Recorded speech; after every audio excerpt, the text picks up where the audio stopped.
Then you get into an argument and she knows she's going to be out. Everything's great and new. And then all of a sudden it isn't. And she starts grasping at straws, right? She's like, I don't know what to do. He's going to move me back out of here. I'm essentially going to be homeless. And you know what? He hit me. Wait, what? What just happened? I'm not really sure what happened, right? And the police at that stage of the game, they don't care, right? Yeah. They come in and they say, he said, she said. Well, you know what? Female's going to get the benefit of the doubt, which in maybe 8 out of 10 times, it's probably a very true statement. And put your hands behind your back, sir. I mean, it goes that fast. You're listening to the premier podcast for men who want to not only be better with women, but want to be better men in general. This is the Come On Man podcast. And here's your host, Paul Bauer. What's up, everybody? Welcome back to another week of Come On Man. If you haven't done so already, please like, subscribe, hit those notifications. If you are watching on YouTube, please drop a comment. Any comment will do. You can drop your favorite emoji. I really don't care, but all that helps us out in the algorithms. If you are listening on your favorite audio platform of choice, please give us a 5-star review. Giving us a 5-star review actually helps out more than you know. I want to give a shout out to Salami E. I'm probably butchering his name. They gave us a 5-star review. It says, awesome content. I just started listening. Love the content and the discussions. I have started reading more of the books recommended and picked up quite a bit. Also very entertaining. Keep them coming. Well, I plan to. Thank you very much. If you want me to give you a shout out, go to Apple Podcasts and leave us a 5-star review and actually write out why you like the show, and I will read your comment on an upcoming episode. Let's see here. I want to give a shout out to the patreon.com/comeonmanpod. The lowest tier is only $10 a month, and you get added to the beer credits at the end of this, at the end of the weekly YouTube episodes on Mondays. If you want actual help of some kind, right? Like dating help or whatever you want to work on. I have guys that are working on just getting better being social, right? I've got a gal who, she's trying to quit smoking and she's trying to lose weight, right? So I'm helping her with that. I do have a guy that's trying to work on dating, so I'm helping him with that. If you want help in any of these types of areas, right? I am a certified life coach. I don't know if you knew that, but I am certified now. So you can join tier 2, which gives you unlimited text support. That's not tech support, but texting support over Telegram. So if there's something that you want to, a question you want to ask, like anytime, day or night, pretty much, as long as I'm up, I will see it and I'll reply back. You can also send me voice messages or video messages. Telegram's a very versatile app, so that's why I like doing that. And then if you really want extra help, which some people do, and that's fine. There's nothing wrong with that.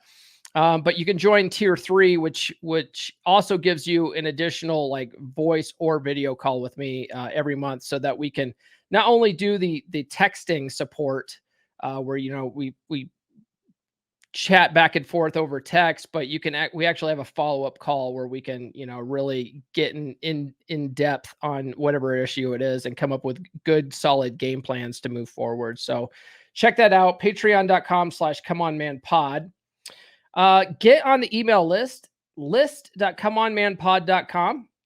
If you get on the email list, I will send you these free stickers here. If you're watching on YouTube, you can see a picture of them here. You get all 3 for free. Don't worry about postage. I just want to get your emails so that, if I ever get deplatformed or something like that, I can reach out and let you know where to find me. And be sure to check out my practical law of attraction course, loa.comeonmanpod.com. I take all the magical thinking out of it, all the, crystals and chakras and vibrations and stuff like that. I mean, if you believe that kind of stuff, that's fine. I'm not going to, tell you that it's not true. But what I find is that a lot of people automatically dismiss law of attraction as, magical thinking, woo woo. They liken it to horoscopes and stuff like that, which that's not how it works at all. What it comes down to, when you distill it down to the bare bones, is how to change your mindset, how to reprogram your subconscious mind to believe that you can achieve the goals that you want to achieve in life. So I show you how to do that, and I take away all the magical thinking. So definitely check that out. All right. Joining me this week is a fellow 3% brother. And I'm going to show you this clip real quick, because this is sort of what started the whole thing. He told me this story. In fact, he initially didn't want to tell me the story because he was afraid that I was going to actually kick him out of the 3% man group for this happening. But my man was dating this gal. He's basically been dating this gal since I met him, since I joined the 3% man group. I think he was already in the group when I first met him. He was already dating this gal, and they seem to have, a really good relationship, at least on Facebook, right? And they ended up, like, last year sometime, they moved in together. Like, he moved her into his house. And the funny thing is about it is, like, on like I said, on Facebook, everything seemed great with these two, right? Everything seemed wonderful. But every once in a while he would ping me and say, hey man, I don't know what to do in this circumstance. What should I do? She's a little crazy here and there. But he sort of, like, overlooked those red flags and then decided to move her in with him. And I was like, wow, that's kind of a big step, and I kind of questioned it in the back of my head, but, sometimes guys need to learn the hard way. And then next thing I know, he's posting on Facebook that they've broken up. And I'm like, oh man, what happened? So I reached out to him. He tells me the story, and I made a TikTok about it. So let me show you that real quick. Truly know someone until you move in with them. Story time. I know a guy who's been dating a gal for the last few years, and just a few months ago, he invited her to move in with him. Since moving in, let's just say things have been rocky.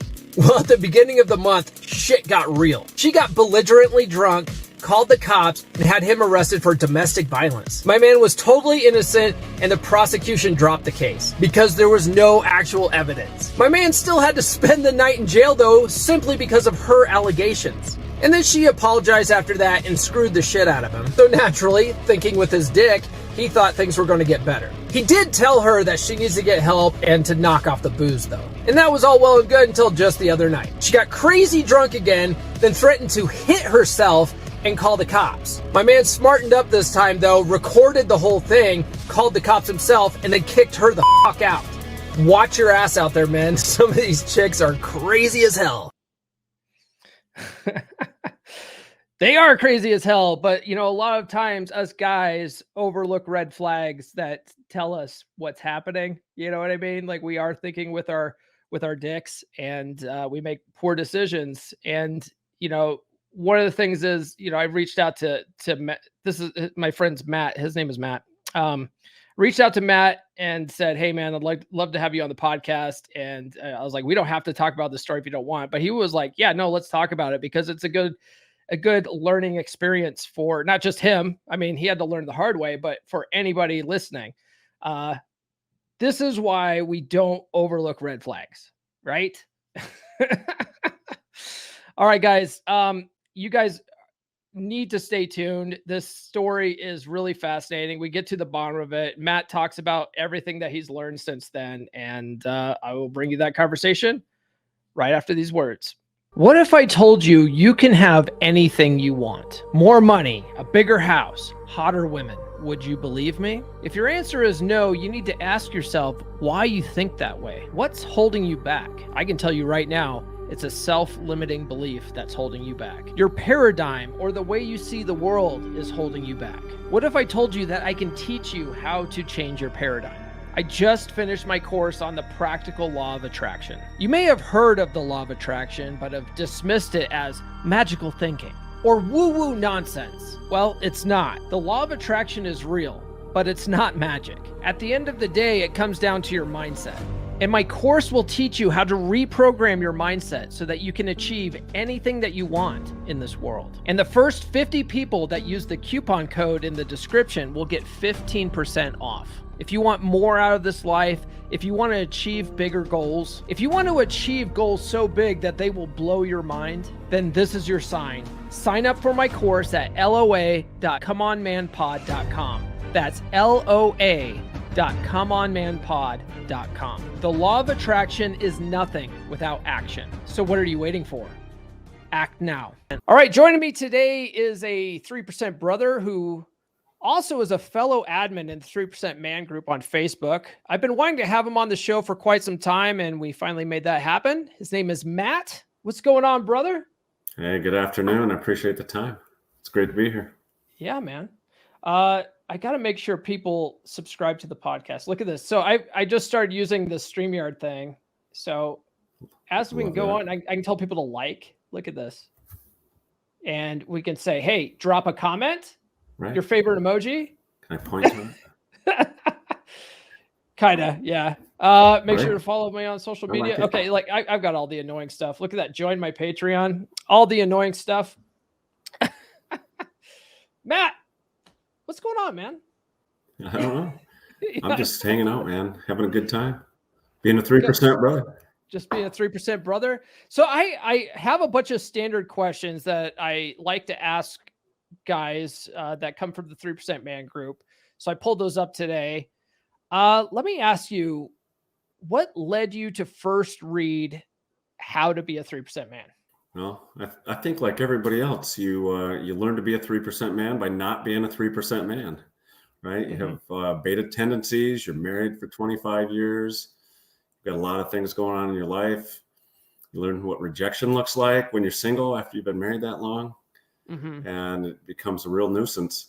So you start seeking out ways to, kind of spice up your game, right? Yeah. Because you probably didn't have any game to start with. So you need some game or a game.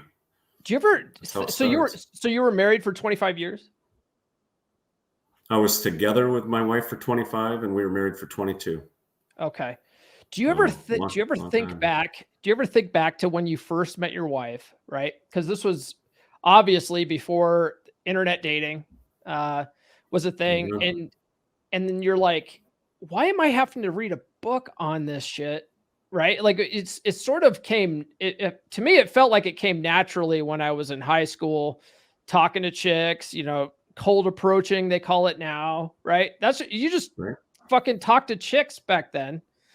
And then you went on dates. Now, things that I realized that I could have done better when I was younger, it was some of the simpy stuff, like, lavishing girls with flowers and chocolates and trying to putting them on pedestals and stuff like that. But otherwise, like I look back on, like how I met my wife. Right. And I met her at a party and she was the only chick at the party. And, some guy came up, she wanted to show a magic trick. And she's like, does anyone want to see a card trick? I was like, oh, I love magic tricks. I'll sit down, not thinking I wasn't even trying to get in her pants at this time. Right. I was very indifferent. She starts showing me the magic trick, and some guy that I went to high school with comes up and he's like, I know how you did that. And I go, why don't you shut up, dude, and just enjoy the trick. Right. And after that, she was just like, oh, I'm going to hang out with this guy. She hung out with me all night. And before, she left, I was like, I gotta go in for a kiss. This is like, I have to do it. This is my only opportunity. So I went and did it. And it was all, all over after that. Like she and I got together, we ended up, getting married. But after my divorce, like I had the hardest time doing that, like simple shit like that, like I would not go in for a kiss unless like I had basically a written invitation. I did not know what the fuck I was doing. I was like 50 pounds overweight. I had all sorts of problems. I was like, I don't understand. Like, I feel like it was so much easier. And now I have to read books to do it. But did you feel the same way after 25 years out of? Yeah, I felt the same way. I felt very much like a fish out of water, right? So what you see on TV is not at all what's really going to happen, right? So, the first thing you do is seek out some material, seek out some people that think they know what they're talking about.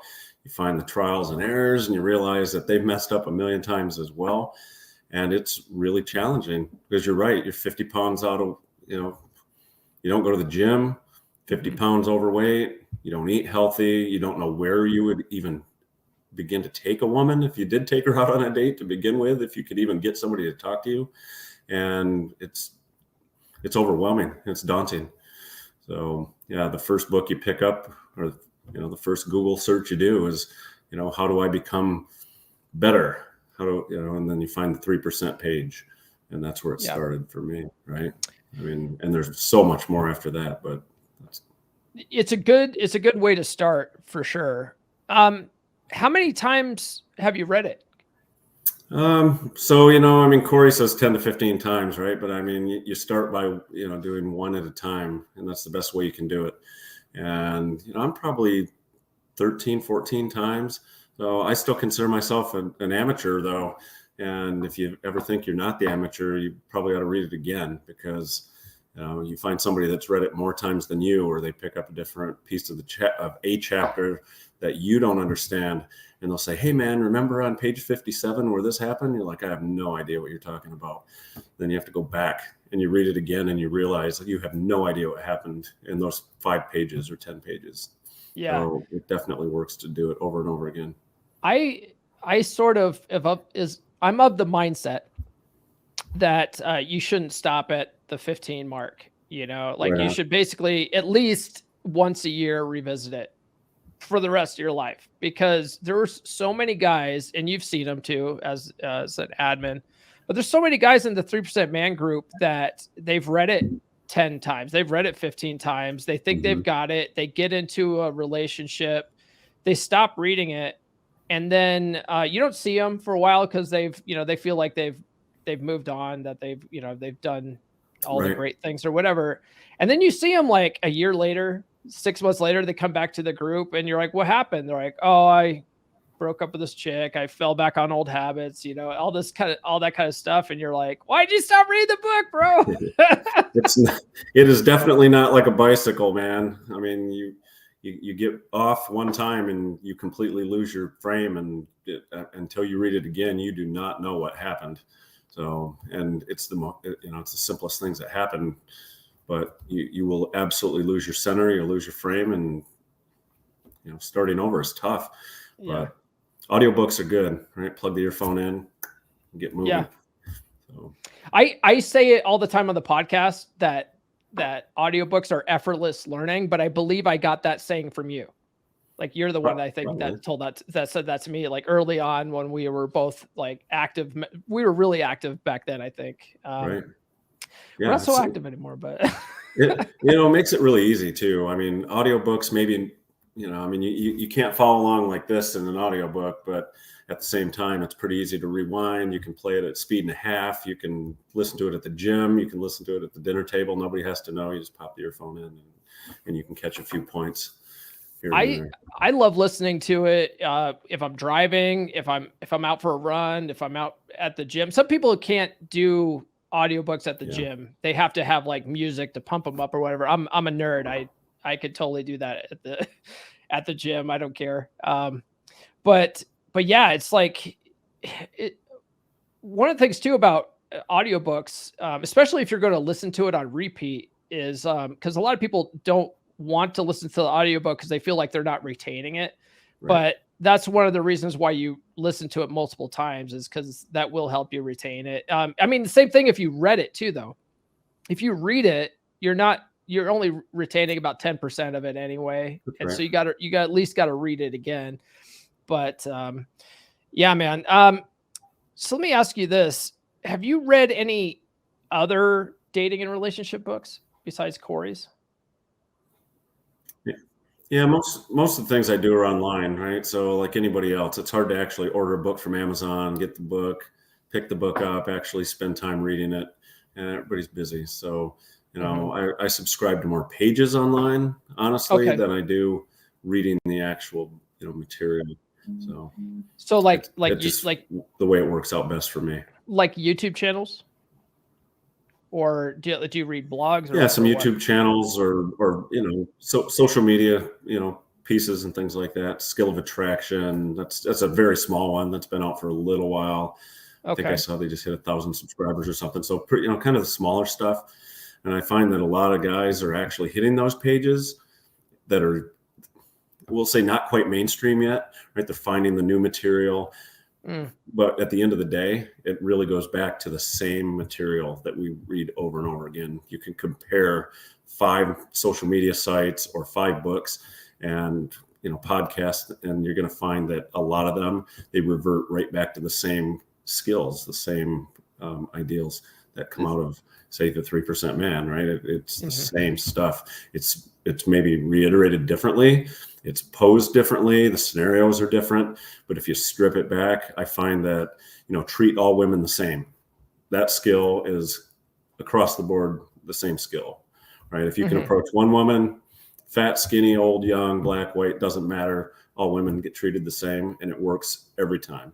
And you'll see it on every platform. Yeah. And I appreciate that. Yeah. Have you noticed? So that is something that I've noticed too, because I've also noticed creators in the space, they'll be like, I'm original. I do my own stuff. I don't just regurgitate. Right. I've seen people, I've had people complain to me about stealing Corey stuff or whatever. But it's like, if you look at almost all of these guys, including Corey got a lot of his stuff from David D'Angelo. He got a lot of his stuff from Doc Love. He's got Dale Carnegie in there. He's got Tony Robbins in there. And if you go back to all of those guys, they all gathered stuff from other people too. David D'Angelo learned from Ross Jeffries, it's so funny. So we're all essentially singing with the same sheet of music. We're just putting our own different spin and experiences with it. But yeah, I mean, I would say find a content creator that sort of you find more relatable, I guess, maybe is probably. I'd say that too. Sometimes, I've watched hundreds of Corey's videos.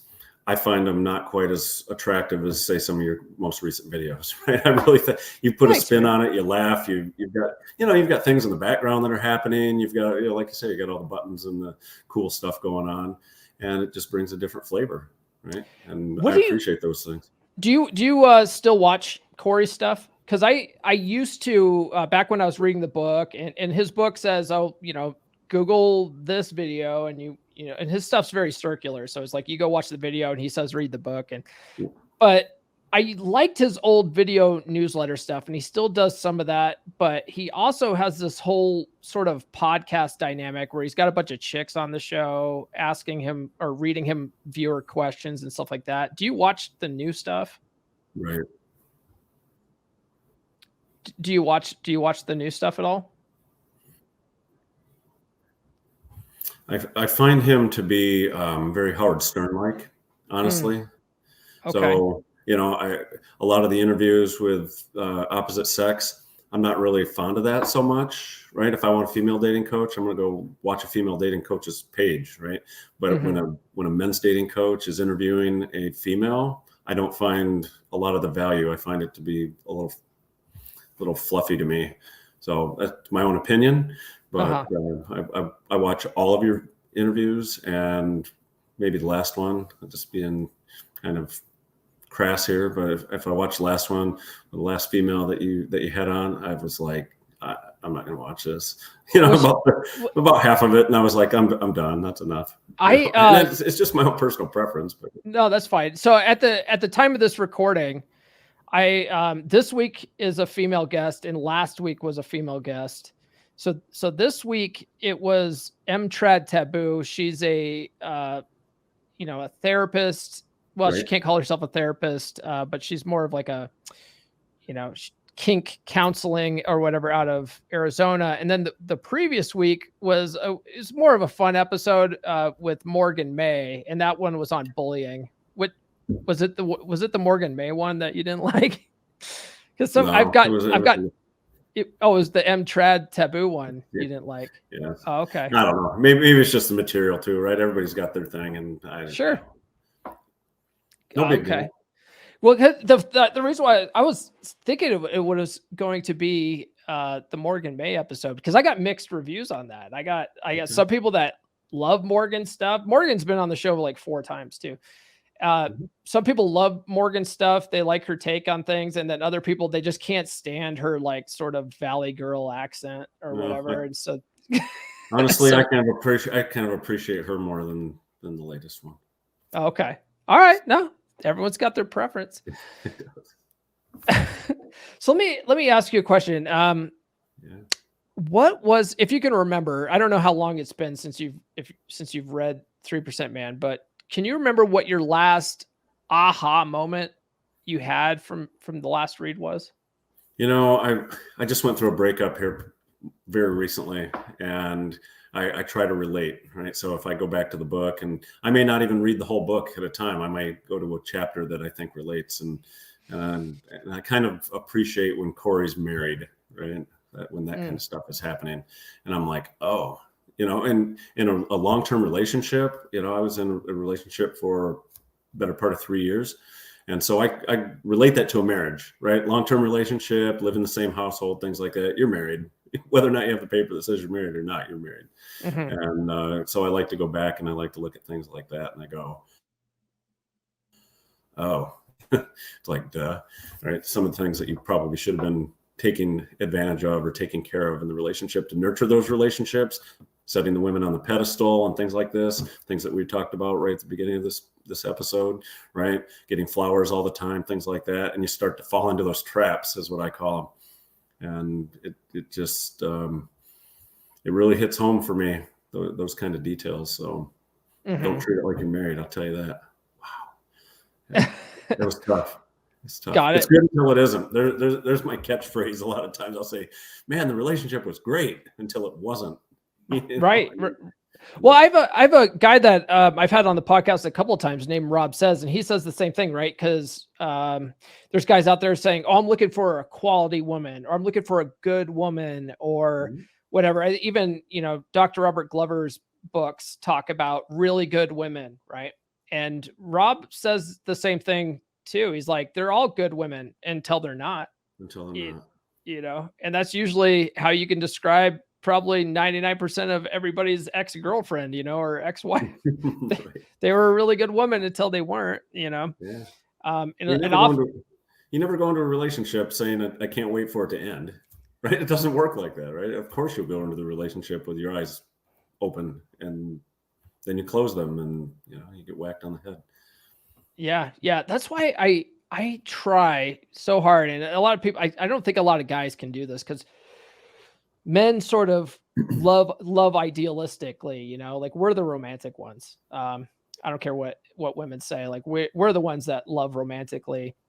Right. And a lot of guys go into these relationships and they just get these like, wife goggles, and they're just like, oh, I'm just madly in love. They just lose themselves into the relationship, and so then they end up, either falling back on bad habits, or just, going full bore with the bad habits that they never unlearned. And, right. And I like the only way to avoid that is to sort of stay lovingly detached in a relationship. It just, because if you don't stay lovingly detached, you can't look at it like objectively on the outside. Like, is she crossing boundaries? Am I ignoring red flags and stuff like that? Because you just aren't, you're in the moment and you're not really thinking about that stuff. But grandma taught you that love is blind, right? Yeah. For real. Yeah, that's not true. How many red flags are out there, man, before you finally had enough of them, right? You can get a box of red flags before you finally realize that there's 30 of them in the box or something, and you didn't see a single one of them. And your brotherhood can tell you everything. They could say, bro, look at what's going on, right? I mean, can you not see this? And you're like, I have no idea what you're talking about, man. Right. And then all of a sudden one day, right? Yeah. So I don't know what happens, but you fall in a pothole or something, and you realize that you can go back to that box where all the flags are at, and you can start picking them out, and you're saying, oh my God, what the hell happened here? Right. And only then does it become clear, but there's no pair of glasses that can show you this, right? It just does not happen until it happens. Yeah. Well, that's why I like to say that the pain is necessary, right? Like none of us would be in this space if we didn't experience some form of pain, right? Right. Like if everything was just hunky dory and everything was, easy, That's if right. relationships were easy, if dating was easy, nobody would have YouTube channels like this. Yeah. That's right. At my So age, I don't want to be dating. Trust me. I would love to be in a relationship with no issues, but that's not how it happens. yeah. Well, I So mean, honestly, I'm not a permanent plate spinner guy either. I like having a monogamous relationship where I know where the sex is coming from. I know where it's coming from. I don't have to sit there and like hunt for it like a fucking T-Rex. yeah. Yeah, So plate spinning's tough, man. I'm going through. One of my best friends is a 3% man as well, mhm, and he's in a committed relationship now. He's got his love of his life, right? Love of his life, uh-huh. right? That's going on right now. And prior to this, it's probably been a year that he's been in this, but prior to that, he was like, "Man, I'm spinning 4 or 5 plates," and I'm like, "How do you keep your story straight? How do you keep your wallet full? How do you it's expensive to Mhm. spin plates on top, number one. Number two, how can you do that? How do you have enough time? You work and you go to the gym and you try to raise your kids and all this kind of stuff, and you're trying to date 3, 4, 5 different ladies. Mhm. And at some point you just owe it to yourself to back down off those plates, let some of the plates fall away, and get into a committed relationship. That's important, but it's also important to have options and the opportunities. So Yeah. Well, I found so even though my goal was always to find the right plate or, at least a decent plate.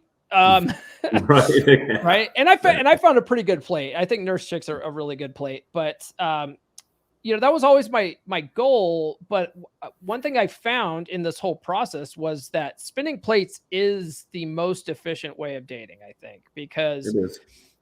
because the way I used to date before I even started spinning plates, and I'm sure you probably did something similar, maybe, I don't know, but I would go all in on one chick, right? Like I was on a dating app, I would find one that was lively, and I'd be like, okay, here's the one, and I would go after it full bore, show way too much, attention, came across Mhm. probably way too needy, and then like, I might go on one date, maybe hook up, maybe, maybe 2 dates if I was lucky, but that would all go away, and I've already invested like a month or so in one chick, and then fuck, now I got to start all over again.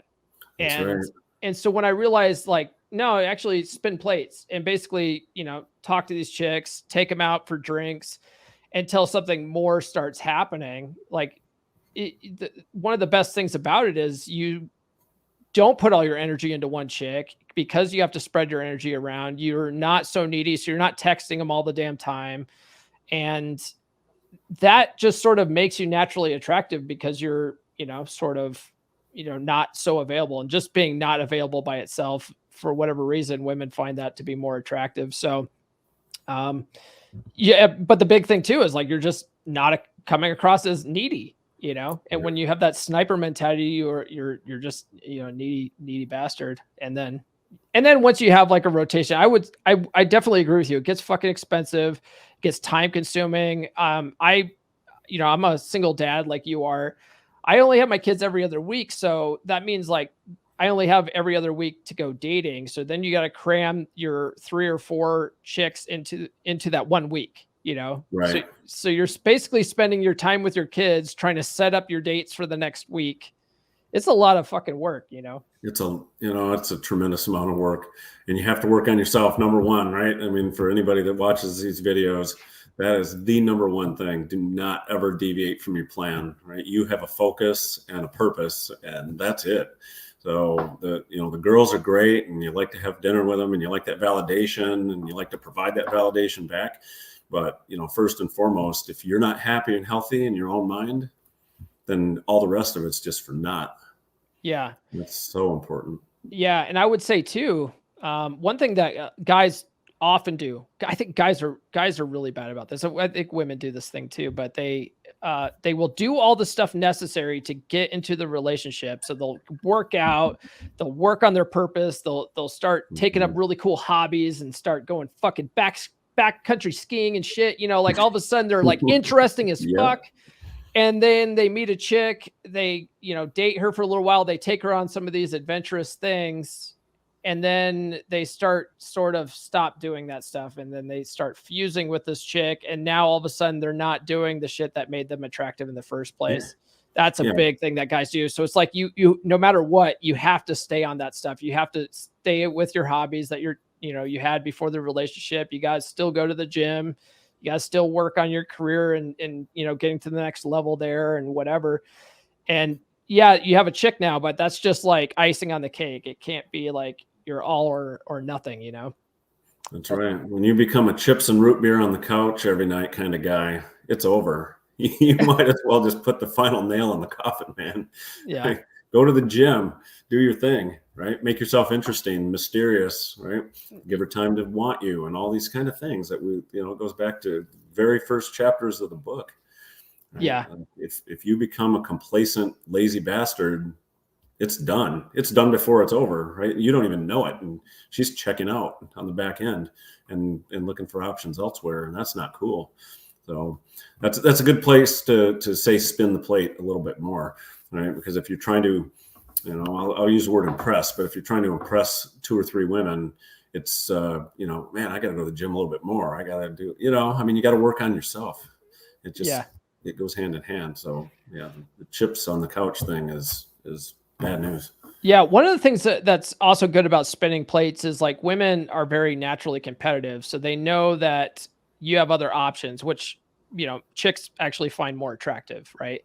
Yeah. But when you're in that committed relationship, a lot of guys sort of, don't let it be known that they have other options. Right. And so that's another thing that guys, I think, fall back on. And I'm not saying like go cheat on your woman and go hit on chicks. What I'm saying is if you go to the gym, you still make sure that you're an attractive guy. You still do like attractive things. You maintain social circles and stuff like that. Your chick is watching what you're doing. And she's also watching like how other chicks are sort of like checking you out. They're, maybe like the waitress is hitting on you or something like that at the coffee shop. Yeah. Like they watch that stuff and they know like, okay, you know what? If I don't keep my game up, he's got other options. Like these other chicks are all eyeballing him. Like I can see that. And so that they call that dread game. But I mean, that's another way of showing that you're still an attractive man too, without having to, do anything that's morally questionable. Right. Yeah. You don't have to, if you talk about cheating, right? Mm-hmm. Cheating is not always a physical game, right? Cheating starts here, man. So when a person in relationships decides they're going to cheat, I mean, it can be just cheating by checking out. You can be in the same room, you can be watching the same program on TV, and if you're, mentally checked out because you're interested in another woman, it's like writings on the chalkboard. You can see it, right? You can feel it, right? The human brain is very intelligent, no matter what. It's not all just out in the open. It's by osmosis, if you want to call it that, right? I mean, yeah. Which also, and one of the things that Corey talks about too is always like sort of gauging your partner's attraction level to you too, and that goes back to that. That's super important. A lot of guys just don't realize that their woman is checked out, their woman is now answering DMs and shit online, and it's because you're not doing what you need to be doing to keep that attraction going. So I want to say, so you recently got out of a relationship. Based on our conversations, I don't think any of this stuff was a problem here. Right. This is a totally like different situation. So I think you said that you dated her for about almost 3 years going on. Almost 3. Yeah. Okay. 3 years. How did you guys meet initially? We met on social media, right? Dating website. Okay. So love it first sight, if you want to call it that, right? Couple of messages back and forth. Hey, shoot me your number if you want to get together, right? I mean, same ideas, and then bam, telephone number. And then you start texting, right? You get off the social media, but that came within, I mean, literally within 10 messages back and forth. me, her, give me your number and we're off. I mean, it was that easy. And that's the idea behind those kind of sites anyway, right? Get off of there. So it gives a woman a lot of leeway to kind of vet out her prospects, because women are getting hit up a lot more than the guys are, guaranteed. And so when you finally get to a point where you've got somebody that you're extremely interested in, you get off fast, right? And take it to a different place. Yeah, that's a smart way to go. So I did a YouTube short on it. You've seen it. This was like right after you guys broke up. You told me the whole story too, because so this is how I noticed it, right? And I told you about it, but I think it was like a couple months before the breakup. I think I saw you post something about how you guys were moving in together, and I was like, Yeah. oh, you're actually moving in with her, huh? And you're like, yep, I think we're going to give it a go. And I was like, okay, cool. Let's just see how this works out. Right. And it was like, maybe 2 months later, that all of a sudden I noticed like you posted something on Facebook, which I like to call vague booking a little bit, but it was sort of like a thing about how you'd never quite really know somebody, or you think you know someone and then like they turn their back on you or something to that effect. And I was like, huh, yeah, let me see what his status is. And so I looked at your status, it said single. And so I reached out to you and I was like, dude, what the fuck happened, man? You just moved in with her. And you're like, dude, crazy story. So I did a YouTube short on it. It has almost 60,000 views on it right now, but it ended bad. It like you ended up in jail. Do you want to give us the Cliff's notes on that? I mean, you don't have to get into the nitty gritty, but you want to give us the Cliff's notes? Sure. Yeah, I'll give you the Cliff notes. It's a crazy story, right? So I spent a long time in law enforcement career. So thinking that I'm pretty savvy when it comes to this kind of red flag. But after 2.5 years or so, we decided to move in together. Within 2 months, right, it's going south, and it turns into you don't really know somebody 100%, right? You don't understand that maybe there's some underlying chemical dependency issues that might be looming around. You don't call them out right away. You're not really sure. You're trying to give it the best go you can, and you realize that it's just not. It's not something you ever would have dreamed of, and then you get into an argument, and she knows she's going to be out. Right. I mean, that's the working theory, right? It's like, hey, we've been together a couple months. I know you uprooted your life. You're here now. Everything is, going along, and, you live in a new place, new city, new school system. Everything's great and new. And then all of a sudden it isn't. And she starts grasping at straws, right? She's like, I don't know what to do. He's going to move me back out of here. I'm essentially going to be homeless, right? I mean, not in the truest sense, but I mean, I'm gonna have to go back and kind of recreate my life elsewhere. And you know what? He hit me.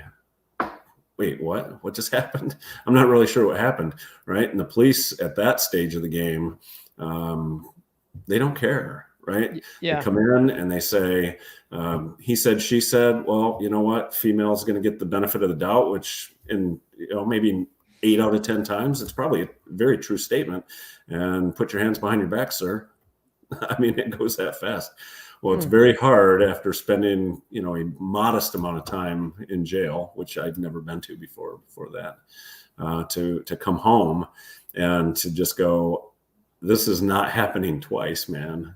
Yeah. Right. I mean, regardless of all the circumstances, right, without getting into all the details for everybody out here in the viewing land, once that bridge has been crossed and burned and chopped up, there is no going back to that, right? You have to end that relationship. It is poisonous at that point. And the kind of to conclude the story for anybody that wants to really understand what happened, go to court, charges get dropped, everything is fine, right? I mean, at the end of the day, the situation resolved itself, but it's so hard. And I still have, occasion to conversate with her, but she does not live in my house. We do not see each other, but it's still one of those relationships that was extremely positive at the beginning.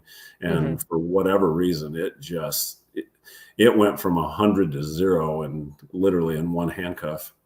Yeah. If you want to make that reference, right? I mean, it was awful. So, Right.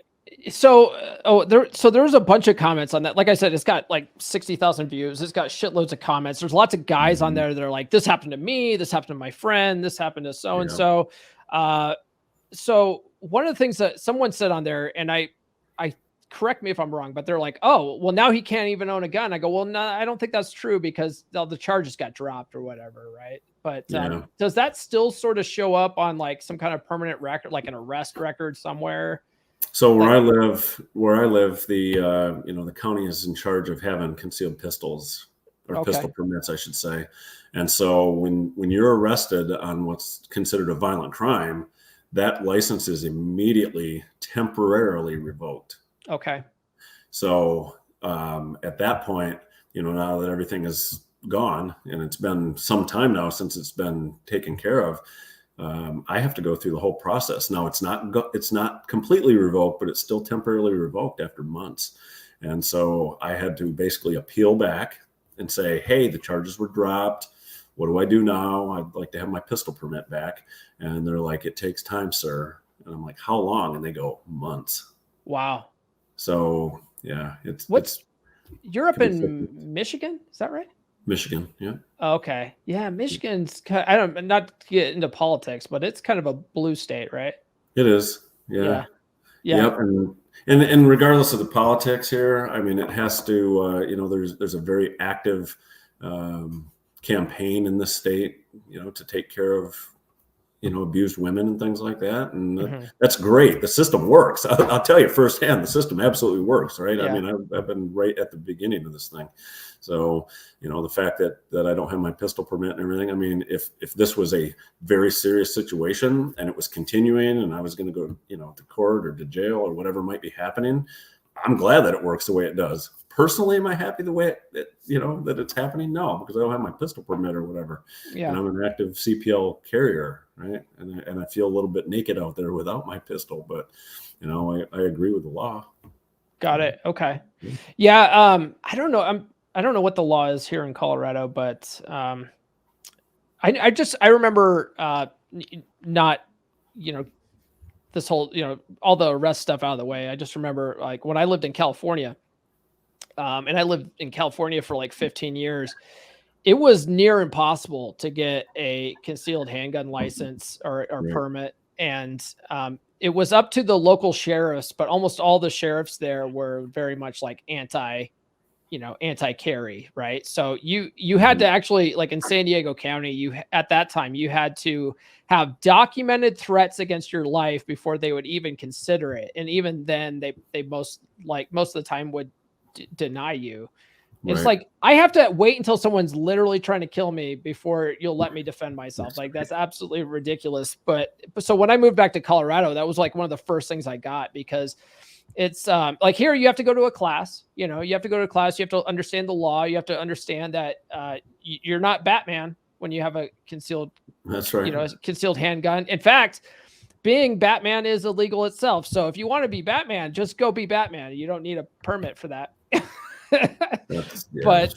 But that's fascinating. Another guy, some other people in the comments too said, these were mostly like women, right? So of course women like to protect the sisterhood.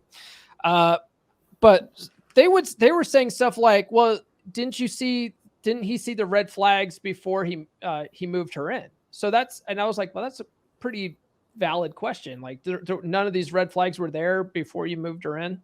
Well, I don't want to say there was no red flags. I think there's always red flags, no matter what. Or maybe they're burgundy flags or something. They're not quite red yet or something.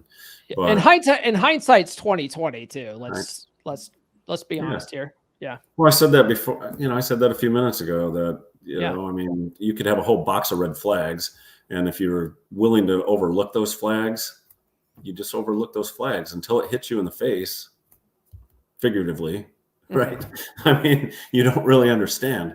And so, yeah, there were red flags. I'll admit it. And I'll admit that, some of the complacency came into play, but only when you live together can you really understand what those flags look like. That's my personal, opinion. But when you really want to be somebody, want to be with somebody as badly as you do, I think that you're willing to overlook a lot of things. Yeah. You do that in everything. It's not just dating or with women. I mean, it's in your job and everything. You go, man, this job sucks, but you know what? I make a lot of money, or I can get promoted or whatever. And you'll overlook some of that bad stuff to get to the next step. Yeah. And that's oftentimes. So before we recorded this, one of the things that you were saying was that like she and we don't have to get like too far into it, but like she was a little she was a little sauce heavy, right? Like she liked her alcohol. But one of the reasons why you said that you didn't necessarily realize like how bad it was because you only saw her like every other weekend or something like that. So you get together. Go ahead. Yeah, we live about an hour apart. So, I mean, she can do her thing during the week. I can do my thing, right? You can both have your purpose and your lives. And if you want to get sauced every night, and then on Friday when I see you, you don't necessarily have to, right? Or you can still go out and have casual drinks. You can go out and have 2 or 3 or 4 drinks and have a great time. You don't realize that in the preceding days to that, maybe you were drinking, 5th a day or something. I don't know what the habit was, but it was substantial. I'll say that. Yeah. And so only once we moved in together, right? So if I see you on Friday night, Saturday night, and leave on Sunday, I mean, you can get by on that pretty easily. And then, you leave on Sunday afternoon and, you can crack one open and, tie it on for another week or whatever. Yeah. Well, when you live in the same house, you can't do that anymore. If you've still got the same habit, if that's what's happening. And then all of a sudden you're like, how much did you drink tonight? Well, you were gone to the store or you were going to the gym or something like that. I was going to make dinner, but then I didn't. So it's Pop-Tarts in the toaster or something because, I'm passed out on the couch and you're like, wait a minute, what? Right. And that can't be hidden anymore. Right. And so then you let it go for a little while, chalk it up to experience or to whatever being naive. Yeah. But after a while, which doesn't take long when you see it on the daily, then you're like, okay, is this happening 3 times, 4 times a week? You're like, where are all the liquor bottles? Oh, they're in the recycle outside. You know what I mean? They're like hidden away because somebody with a substance abuse issue doesn't stack them up on the counter. Right? They hide them away because they understand what's going on. Right? They're aware of what's happening, but they don't want you to be aware of what's happening. Right. Yeah. And then once addressed, that's where, I'll say that's where kind of the tires come off the bus, right? As soon as it's addressed and it's exposed, then it's fight or flight. Got it. And that's how it happened. Yeah. That's how it went down. So a lot of guys might look at this situation and like, shit all over you for it or whatever, but it's like everyone's made mistakes in their lives. Everyone's, done something that they maybe they regret or whatever. But I think we can only move forward if like we learn from it. So what did you learn from this experience? Well, at my age, my advanced age of 51 years old, right? So old, dude. Having been married for a long time, right? I realized that my solitude is worth just an indefinite amount of worth or value, right? I mean, to live alone and be able to have my own space is something that I cherish. I didn't realize that before, right? I was married and kids and, divorced and had a roommate after that and all this kind of stuff. And I was just like, I've always had people around. And so being by myself before she moved in, it was like, man, the silence is killing me. It's deafening, because there's no movement. There's nothing going on. If I leave the toilet seat up, the toilet seat's left up, right? You don't realize how cool that is until somebody else moves back in after a period of time. And it is probably one of the coolest things that I could take away from any relationship is, once you have that peace and quiet, that silence is actually really beneficial to your, health and well-being. Yeah. Love it. So I don't think I'll ever live with anybody again. I say that and then I chuckle, right? Because who knows? But I mean, at this stage of the game, it is awesome. Yeah. To be able to do my own thing whenever I want for as long as I want. Yeah. Sounds selfish, but no, no, I get it, man. Cause so so my relationship with Nurse Chick, basically it's like week on, week off. So I have my kids every other week. And so I get my kids back on Fridays, and then they go back to their mom's house the following week on Friday. And then Nurse Chick comes over on that following Friday. And then Nurse Chick is usually with me until Thursday morning. And then she goes back to her place for the week. And so I only have like one day a week to myself nowadays. And I don't get me wrong, I love Nurse Chick coming over. She takes care of everything, man. She folds all my clothes. She, cooks me dinner, all this stuff that guys are like, these type of women don't exist. It's like, no, they do. But even then it's like, and I'm sure she appreciates it too. She gets to go back to her place and every other week, like her kids go back on Thursdays.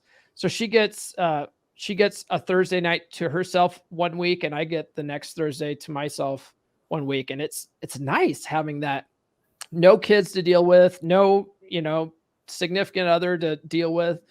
And just to be able to like, you know what, fuck it. I'm going to watch TV. I'm going to work on stuff. I usually edit podcasts and stuff like that on Thursdays. And man, it's nice. It's nice having that break. And I think breaks are paramount.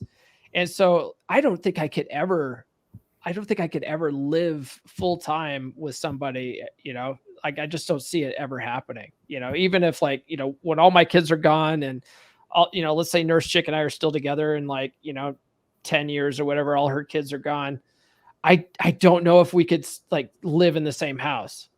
I can't imagine it, but we'll see. Like, never say never, I guess, but never say never. Yeah. It's good though. I mean, I appreciate the opportunity to live in the same household with somebody. It teaches you a lot of lessons very quickly. Yeah. Right?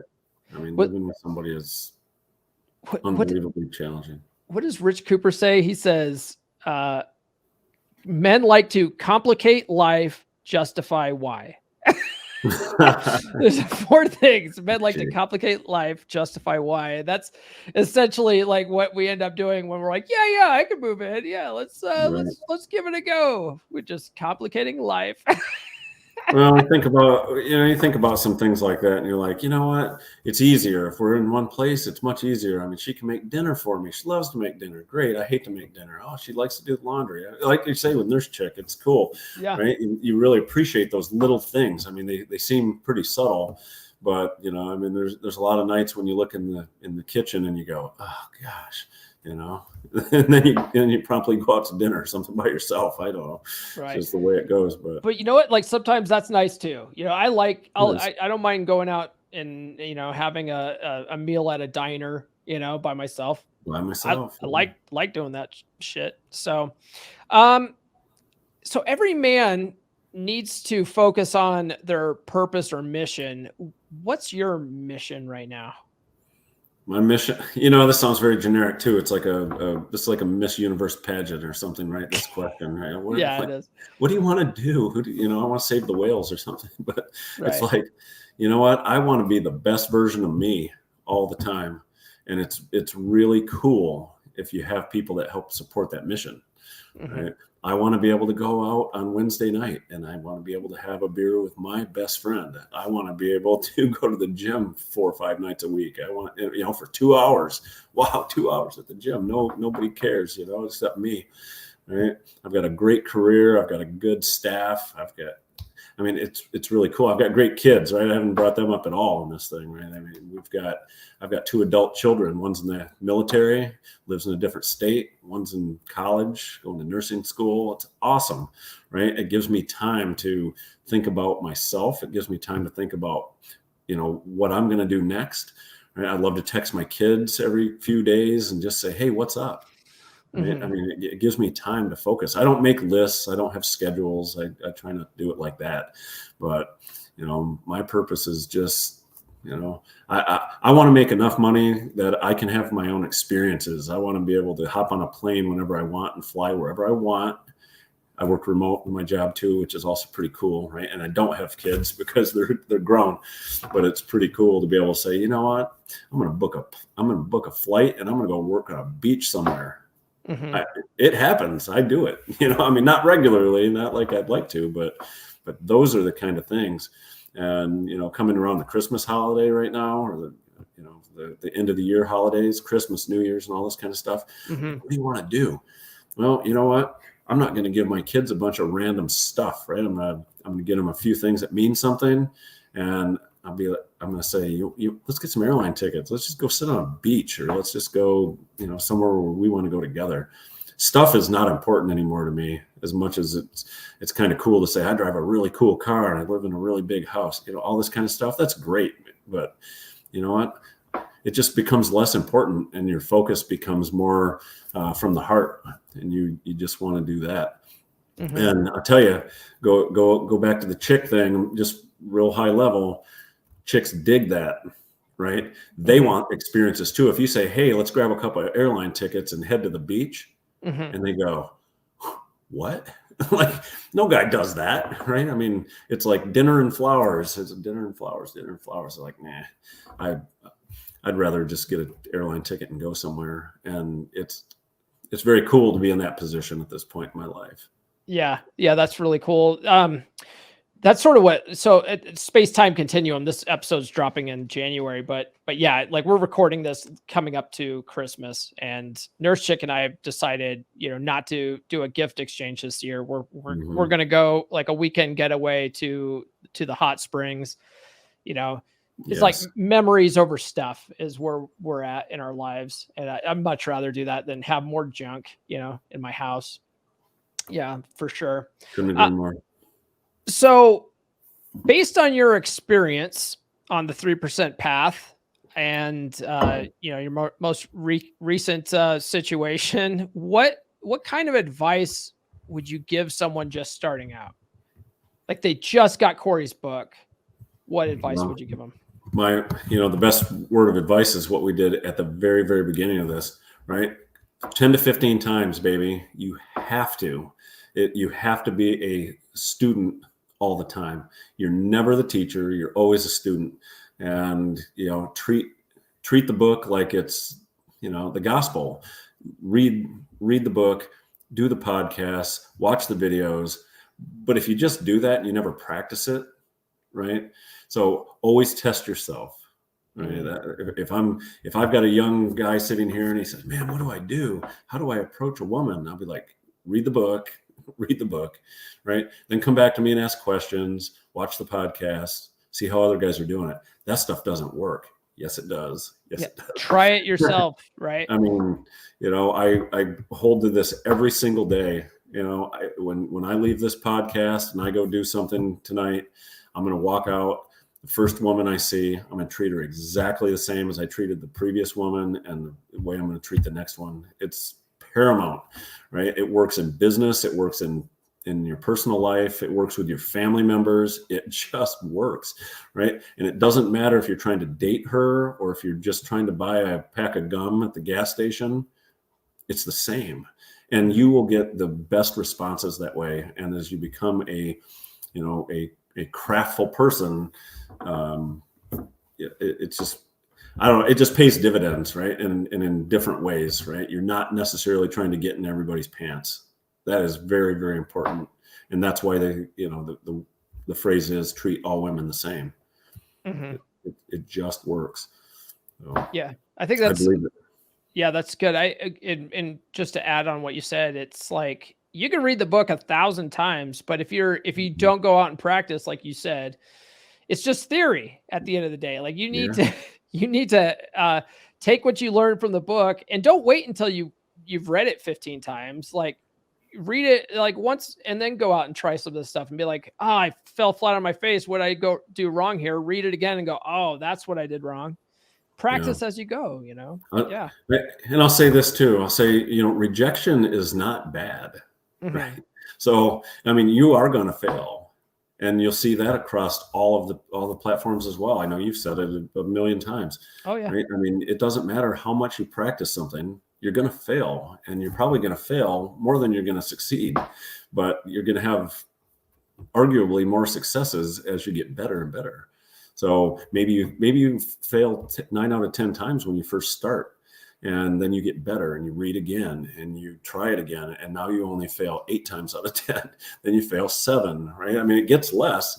It gets easier to palate as well, right? So you can still fail, but I turn those failures into successes. I turn them into learning opportunities, right? Mhm. And that sounds pretty generic when I say it like that, but believe me, when you're on a dating website and you're swiping, and how many swipes do you do, right? Swiping right is a good thing, and I mean, I'll guarantee you, guys are swiping as many times as they can swipe, and maybe out of every couple of hundred swipes, you might get 1 or 2 women that will actually hit you back.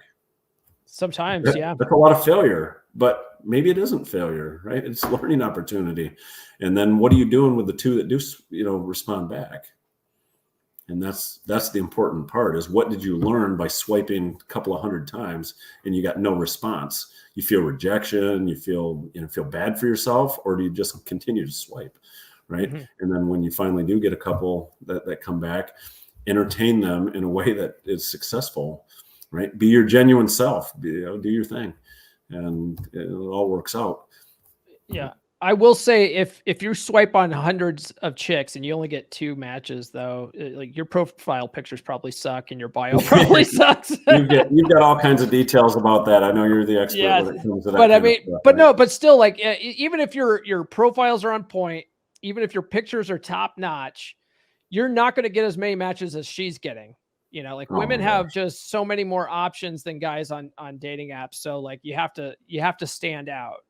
But Yeah. but still, even if you're the fucking, Don Juan Casanova, you don't even do dating apps. You're too cool for that. You do fucking cold approaches, and like, you get most chicks' numbers. Even if you're that guy, there's still chicks that are rejecting you. Because there's some, for whatever reason, some chicks just might not be available, or whatever. Like, you're still going to experience rejections, even if you're on the top of your game. So you just have to learn how to handle it. Well, that's why it's called a match, dude. I mean, a match is a match, right? I mean, she has to like your teeth. She has to like your hair, the way you comb your hair, all those kind of things, right? It's a physical attraction at the beginning, Yeah. right? It doesn't matter what you say. If they don't like that profile picture, you're done, right? Swipe left, man. That's how you do it, right? You just swipe. You're like, man, hot, ugly, hot, right? Yeah. I mean, that's how it works, right? You don't know Yeah. anything about them. You don't read their profile. You wait, and you know what? So that's the game. That's what it is. Yeah. Just learn. Be a student all the time. That's my final comment, right? Well, I got one last question for you. I'd like to ask this of guys that are in the 3% man group.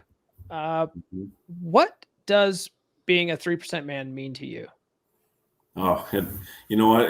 It's more than a badge, I guess, right? You can say I'm a 3% man because I'm cooler than 97% of all the other guys out there, or something like that. Honestly, I think it's a brotherhood. It's a cult following. It's a whatever you want to call it. But I have gained so many friends. Right. And I'm not all about like, oh my gosh, I have to have, more friends than you have or something like that. It's not like that. But, it's like going to the gym. You follow the people that are having the same mental philosophies, right? You read the same books. You kind of follow the same routines. It's really kind of interesting. I never thought about myself as being a follower in that regard, right? I try to be a leader. That's what 3% people are, right? We're going to go out there and we're going to, crush the world or something. But, it's really kind of something that sits in your heart. And if you follow that mantra, and it becomes you, right? I mean, I say it every day and it sounds kind of funny. I'll even say, I'll be in the same room with my parents and we'll be having, dinner or something. And they'll be like, what are you doing? I'm like, I'm sitting up taller. I'm doing whatever. And I'm like, why are you doing that? I'm like, because that's what 3% man does. And my mom just shakes her head. And she goes, what in the hell is that?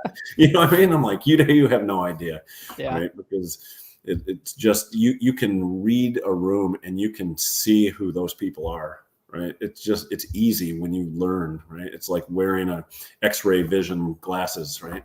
And you can just look around and you're like, those are a bunch of unsuccessful, whatever. And you can just say, man, I feel like a 3% man. I don't know. It is a feeling, and it's something that is cherished by me at this point in the game. So it's been several years since I've been, reading and following this. And I don't know. I don't know how to explain it anymore, but I'll just say it's something that goes right through your body. It's like electricity. Okay.